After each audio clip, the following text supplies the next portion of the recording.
नाज़रीन 1700 अरब रुपयनि खां वधीक जी टैक्स फ्री बजट पेश कई वई। बजट में का बि नई टैक्स नाहे लॻाई वई। सैयद मुराद अली शाह चयो आहे त सिंध हुकूमत नए टैक्स लॻाइण दौरान रिलीफ ॾेई रही आहे। बजट खसारो 33% आहे।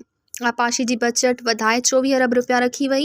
असेंबली जा 75% माण्हू बजट मां ख़ुशि ऐं वोट ॾींदा। नाज़रीन 1700 अरब रुपयनि खां वधीक जी टैक्स फ्री बजट पेश कई वई। बजट में का बि नई टैक्स नाहे लॻाई वई। सैयद मुराद अली शाह चयो आहे त सिंध हुकूमत नए टैक्स लॻाइण दौरान रिलीफ ॾेई रही आहे। बजट खसारो 33% आहे। आपाशी जी बजट वधाए 24 अरब रुपया रखी वई। असेंबली जा 75% माण्हू बजट मां ख़ुशि ऐं वोट ॾींदा। मज़ीद ख़बरनि ऐं तफ़सीलात लाइ विज़िट कयो असांजी वेबसाइट www.awamiNewsHD.com ऐं ॾिसंदा रहो अवामी न्यूज़ HD।